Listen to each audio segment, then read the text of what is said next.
जय हिंद दोस्तों, मैं अपने इस वीडियो में आपका स्वागत करता हूं। दोस्तों आज के इस वीडियो में हम बात करेंगे गोली दर्पण का चिन्ह परिपाटी, यानी हम लोग बेसिकली स्फेरिकल मिरर का हम साइन कन्वेंशन आज डिस्कस करने वाले हैं। तो sign convention of spherical mirror, तो बेसिकली आज इस टॉपिक पर हम चर्चा करते हैं।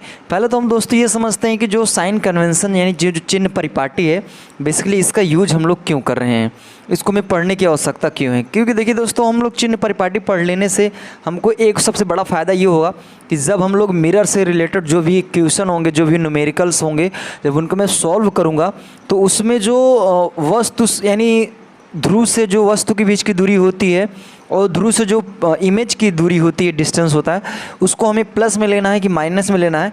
तो इसको कंफर्म करने के लिए हमें साइन कन्वेंशन यानी चिन्ह परिपाटी पढ़ना बहुत ज़रूरी होता है। तो चिन्ह परिपाटी पढ़ लेने से हमें ये कन्फ्यूज़न दूर हो जाने वाला है कि अगर हम न्यूमेरिकल को सॉल्व करेंगे तो कब किस दशा में मुझे फोकस दूरी को प्लस में लेना है, कब माइनस में लेना है, किस दर्पण में प्लस चाहिए, किस दर्पण माइनस होता है, ये हमें वहाँ पे यानी यहाँ पे हम लोग कंफर्म हो जाएंगे। तो आइए दोस्तों हम लोग बात करते हैं गोली दर्पण का चिन्ह परिपाटी। तो इसमें पहला जो पॉइंट है, पहला पॉइंट ये है कि जो दर्पण पर प्रकाश की किरणें सदैव बाईं ओर से आपतित होती।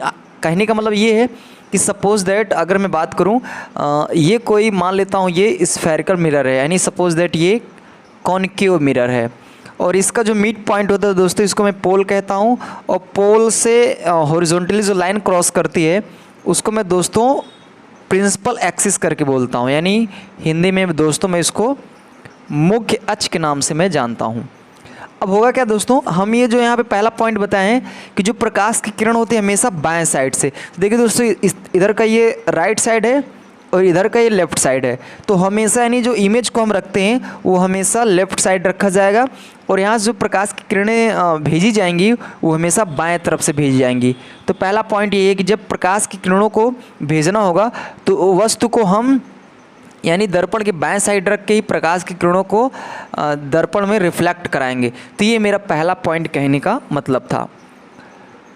दूसरा पॉइंट दोस्तों ये है कि सभी दूरियां दर्पण के ध्रुव से नापी जाती है। कहने का मतलब जैसे सपोज दैट यहाँ पे ये मिरर है और यहाँ इस दर्पण से एक इस दूर पर यहाँ पे एक वस्तु रखी है और मैं मान लेता हूँ कि ये अवतल दर्पण है, तो यहाँ पे जो इमेज फॉर्म होगा वो अपोजिट होता है यानी उल्टा होता है।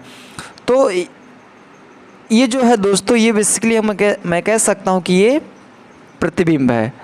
तो दोस्तों अगर मुझे ये कंफर्म करना है कि ये जो मिरर है इससे कितनी दूर पर वस्तु रखी है और इससे कितने दूर पर इमेज फॉर्म हुआ है, इसको कैलकुलेट करने के लिए जो मैं डिस्टेंस मेज़रमेंट करता हूँ वो हमेशा दोस्तों जो ये मिरर होता है इसके पोल से हमेशा मेज़रमेंट किया जाता है। कहने को अगर मुझे ये वस्तु का अगर डिस्टेंस मेज़रमेंट करना है कि ये मिरर से कितना है, तो इसके पोल से मैं यहाँ तक मेज़रमेंट करूँगा। अगर दोस्तों मुझे इस इमेज की भी डिस्टेंस का अगर मेज़रमेंट करना है तो मैं यहाँ से लेके इस पोल के बीच की डिस्टेंस तक मेज़र करूँगा। तो हमेशा जब भी अगर वस्तु की दूरी या फिर इमेज की दूरी अगर मुझे फॉर्म कैलकुलेट करना है तो हमेशा मिरर के पोल से हम लोग यानी कहने का मतलब दर्पण के ध्रुव से ही हम लोग मेज़रमेंट करेंगे। तो ये कहने का मतलब है दूसरे पॉइंट में। तीसरा पॉइंट ये दोस्तों कि दर्पण के ध्रुव से दाहिनी ओर धनात्मक दूरी तथा बाईं ओर ऋणात्मक दूरियां ली जाती है। कहने का मतलब बात को समझिए, जैसे सपोज दैट अगर दोस्तों दर्पण के बाईं ओर का मतलब इधर साइड, अगर दोस्तों मैं इधर की दूरियों को मेज़रमेंट करूंगा तो मैं माइनस में लूँगा, यानी जो साइन लिया जाएगा वैल्यू का वो माइनस में लिया जाएगा। अगर दोस्तों मैं दर्पण के राइट साइड में जाऊँगा तो आपको ध्यान रखना है कि उधर की जो वैल्यू यानी राइट साइड की जो वैल्यू ली जाएगी वो प्लस में ली जाएगी और लेफ्ट हैंड साइड की वैल्यू माइनस में ली जाएगी। तो ये तीसरे पॉइंट का मतलब यही है। आइए दोस्तों अब हम लोग बात करते हैं नेक्स्ट, यानी जो फोर्थ नंबर का पॉइंट है।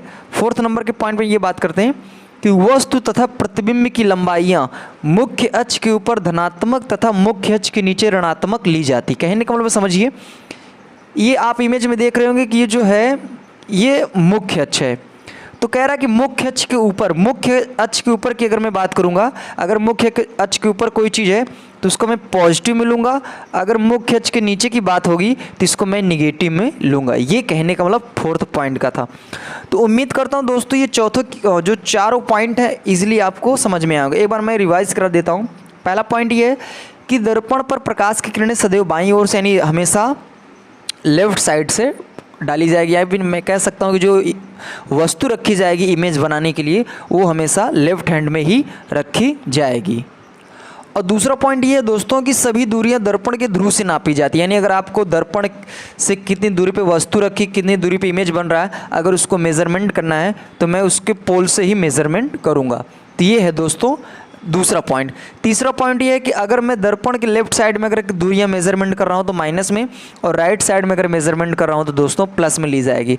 अगर दोस्तों जो चौथा पॉइंट में ये बोल रहा था कि अगर मुझे यानी जो प्रिंसिपल एक्सिस के अगर अप साइड में मैं मेज़र करूंगा अप साइड, तो दोस्तों उसको मैं पॉजिटिव लूँगा। अगर मैं डाउन साइड में अगर किसी चीज़ को मेज़रमेंट कर रहा हूँ तो मैं दोस्तों उसको माइनस में लूँगा। तो ये दोस्तों 4 पॉइंट थे जो चिन्ह परिपाटी के संदर्भ में हमें समझ में आएंगे। अब दोस्तों अगर मान लीजिए न्यूमेरिकल में अगर सवाल में उत्तल दर्पण अवतल दर्पण यानी कॉनकेव मिरर कॉन्वेक्स मिरर करके दे रखा रहेगा, तो हम कैसे समझेंगे किस में हम माइनस में लगाएंगे किस में हम प्लस में। दोस्तों यहाँ पे मैं एक टेबल आपको बना दिया हूँ। तो यहाँ पे मैं अवतल दर्पण की बात किया हूँ, यहाँ पे मैं उत्तल दर्पण की बात किया हूँ। दोस्तों जो वस्तु की यानी दर्पण के ध्रुव से वस्तु के बीच की दूरी को मैं यू से रिप्रेजेंट करता हूँ। दर्पण के ध्रुव से यानी पोल से इमेज की दूरी डिस्टेंस को मैं v से रिप्रेजेंट करता हूँ, और दर्पण के ध्रुव से फोकस दूरी के बीच की को मैं स्मॉल f से रिप्रेजेंट करता हूँ। ध्यान ये देना दोस्तों, अवतल दर्पण है तो वस्तु की दूरी माइनस में ली जाएगी और प्रतिबिंब की दूरी माइनस में ली जाएगी और फोकस दूरी माइनस में होगी। अब आप ये समझ रहे हो कि कैसे ही माइनस में हो गए। देखिए हम जब आपको इससे पहले के वीडियो में बताया था, जब अवतल दर्पण की बात हम कर रहे थे, जो इमेज वहाँ पे बना रहे थे कैसे बनता है, तो हमने ये देखा था कि जो अवतल दर्पण होता है उसमें वस्तु भी दर्पण से पहले रखी जाती है और प्रतिबिंब भी पहले बनता है, और मुख्य फोकस होता है फोकस दूरी वो भी दर्पण से पहले ही बनता है। तो आपको याद है ना दोस्तों कि अगर दर्पण से पहले यानी बाएं साइड अगर कोई चीज़ है तो हमेशा माइनस में ली जाएगी। तो इसमें तीनों माइनस में होते, ये आपको ध्यान रखना है। उत्तल दर्पण की बात मैं करूं दोस्तों तो आपको पता है कि चाहे उत्तल दर्पण हो चाहे अवतल दर्पण हो, वस्तु हमेशा बाएं साइड ही रखी जाएगी, तो उसको मैं माइनस में लूँगा। लेकिन उत्तल दर्पण में क्या होता है कि जो प्रतिबिंब बनता है वो दर्पण के पीछे बनता है, और जो फोकस दूरी होती है जो मुख्य फोकस बनता है वो भी दर्पण के पीछे ही बनता है, इसलिए इन वैल्यूओं को मैं प्लस में ले रखा हूँ। तो ये टेबल दोस्तों आपको ध्यान रखना है, तभी जाके आप अगर न्यूमेरिकल सॉल्व करेंगे तो ये टेबल आपको न्यूमेरिकल सॉल्व करने में बहुत ज़्यादा हेल्पफुल होगा। तो उम्मीद करता हूँ दोस्तों ये आपको आइडिया लग गया होगा कि चिन्ह परिपाटी पढ़ने का मेन मकसद क्या था। तो मेन मकसद यही है दोस्तों कि अगर आप न्यूमेरिकल सॉल्व करेंगे तो कब प्लस लेना है कब माइनस लेना है, किस दर्पण में कौन सा प्लस होगा किस दर्पण में कौन सा माइनस होगा। तो ये मेन मुद्दा था इसको बताने का, और आपको ये इजीली समझ में आ भी गया होगा। अगर दोस्तों वीडियो अच्छा लगा हो प्लीज़ लाइक करें शेयर करें सब्सक्राइब करें कमेंट करें। Thank you very much.